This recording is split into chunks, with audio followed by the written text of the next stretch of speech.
Imagine this. Your family boards a luxury cruise ship, expecting nothing more than sun, cocktails, and island adventures. But before the trip ends, your daughter vanishes without a trace. No body, no witnesses, just silence. And when you ask the cruise line what happened, they tell you nothing. This isn't just a vacation gone wrong. It's one of the darkest, unsolved mysteries of the Caribbean. This is the story of Mara Holt, the young woman who disappeared at sea and was never seen again. Before we dive into this chilling case, take a second to subscribe and hit the notification bell so you never miss a story. We cover the real crimes, the vanishings, and the secrets the world once forgotten. Now let's begin. It was supposed to be the trip of a lifetime, a voyage that promised laughter, music, and memories that would last forever.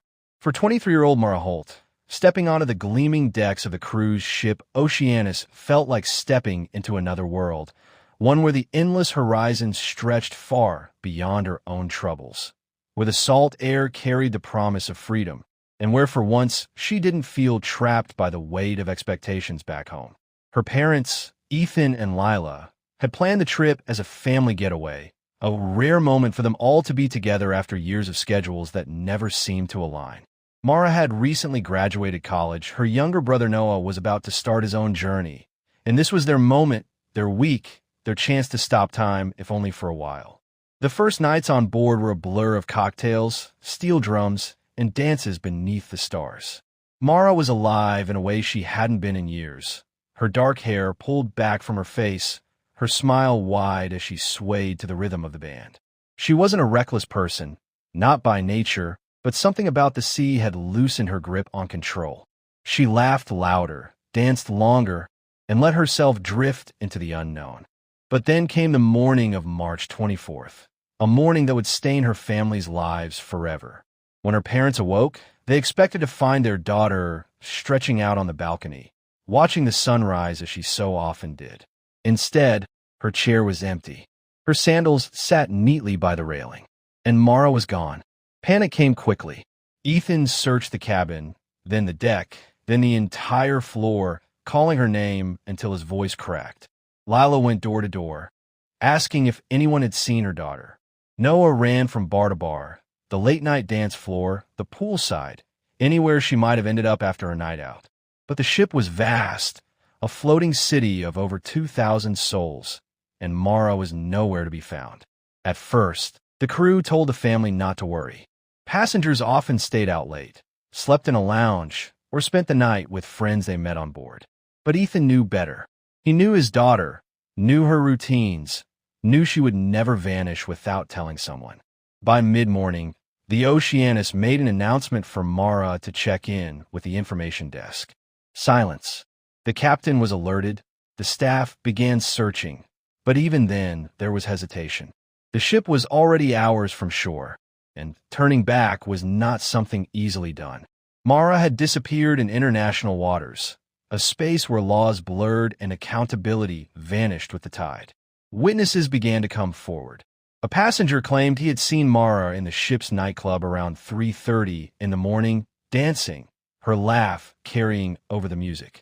Another said she'd been speaking with a member of the ship's band, a man with long hair and a silver chain that glinted in the flashing lights. And then, a bartender recalled seeing her leave around 4, heading toward the elevators alone. Her last known steps. After that, nothing. Theories rushed in like the tide. Some said she had fallen overboard, a tragic accident in the dark hours of dawn. But her family rejected that. Mara was a strong swimmer, a lifeguard at high school, someone deeply afraid of leaning over railings. And besides, her shoes and cigarettes were left neatly by her chair. If she had fallen, why would she set them down first? Others whispered of darker possibilities. Abduction, trafficking, the shadows of organized crime that lingered in Caribbean waters. And then there were the sightings. Weeks later, a Canadian tourist vacationing in Curacao claimed to see Mara being escorted by 2 men into a bar, her eyes wide, her lips pressed tightly as if she wanted to speak but couldn't. Months later, another sighting came from Venezuela, a woman who swore she'd spoken to a girl named Mara who begged for help before being dragged away. Each sighting fueled the fire. And with each one, Ethan and Lila felt the torment of hope and despair claw at their hearts. But the ship, the Oceanus, held secrets of its own. Surveillance footage that could have explained her movements mysteriously went missing. Crew members who might have known more refused to speak. The band member she was last seen with left the ship at the very next port, vanishing into thin air. And behind it all was a cruise line desperate to protect its reputation, reluctant to admit that a young woman had disappeared under their watch. For years, Mara's name would echo across headlines, her face printed on missing posters, her story told in whispers among travelers. To her family, the agony never ended. They returned home without her, carrying only her suitcase, her journals, and the gnawing silence of her absence.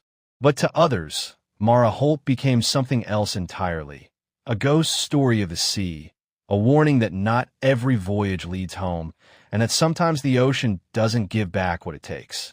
The days after Mara's disappearance bled into weeks, and then into months, and for most of the world, it seemed like she had simply vanished into thin air. But the truth was far darker, and the woman who had once danced barefoot on a Caribbean deck had left behind ripples that refused to settle. Ethan and Lila returned home to a house that no longer felt alive. Her bedroom sat frozen in time, her framed photographs staring back at them, her journals filled with half-finished poems and sketches that now read like messages from someone slipping away. Noah, once full of energy, became withdrawn, unable to reconcile that his sister, the one who taught him how to swim and defended him at school, was gone without explanation. Yet despite the emptiness, the Holts refused to stop searching. They hired private investigators. They knocked on embassy doors. They stood on Caribbean docks holding flyers with Mara's picture. Everywhere they went, rumors seemed to precede them. Some locals whispered that young women had been taken from cruise ships before, forced into networks that spanned across islands, smuggled in and out through bars and brothels where their names were stripped away.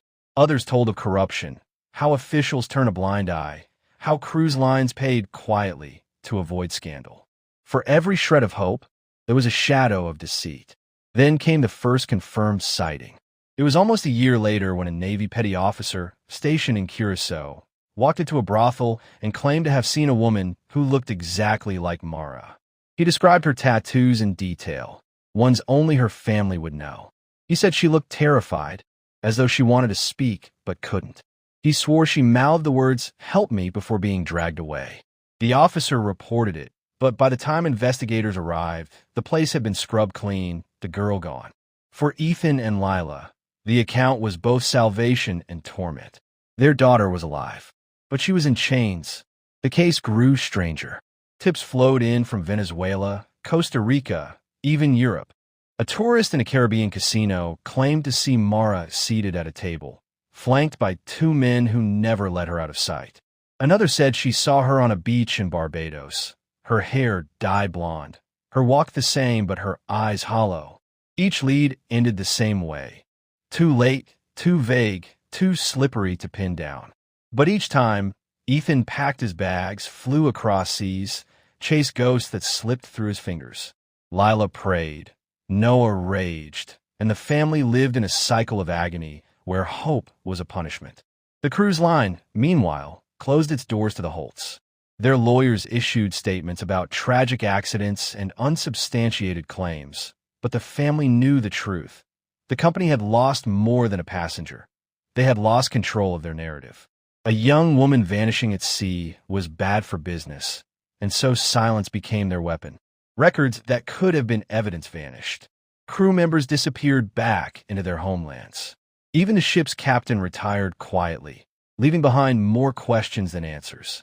By the third year, Mara's story had become legend.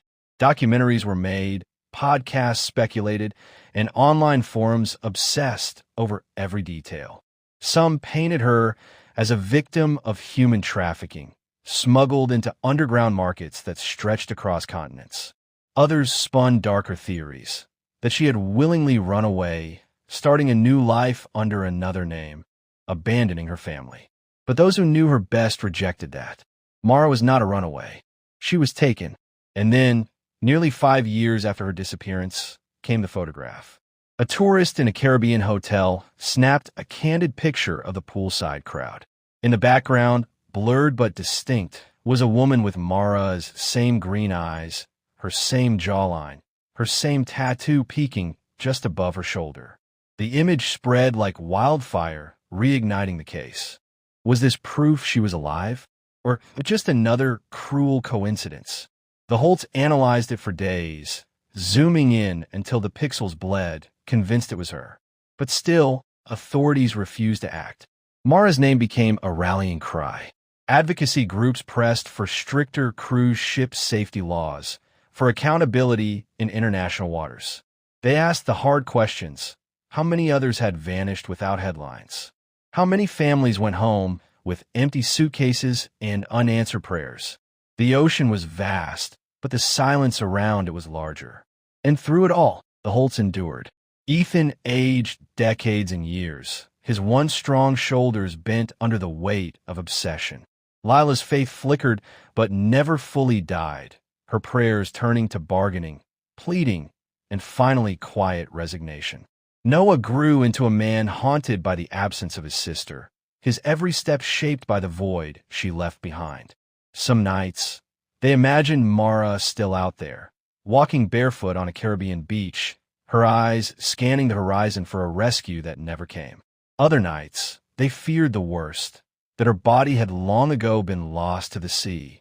But what made Mara's story linger was the possibility, the gnawing, aching possibility that she was still alive, just beyond reach, calling out into the dark.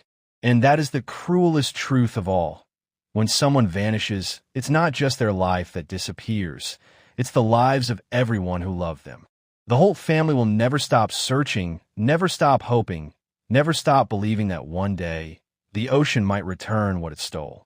Until then, Mara remains a ghost ship drifting through time, her story unfinished, her fate unwritten, her name whispered in every port where the sea meets the shore. If you were haunted by the disappearance of Mara Holt, you're not alone. Her case still stands as one of the most chilling mysteries of the sea. Do you think she was taken into trafficking networks? Or did she somehow escape and start new life? Let us know your thoughts in the comments below. And if you want to dive deeper into stories like this, real crimes, unsolved disappearances, and the mysteries that keep us awake at night, make sure you hit that subscribe button, turn on the notification bell, and join us for the next case. Because some stories are too dark to be forgotten.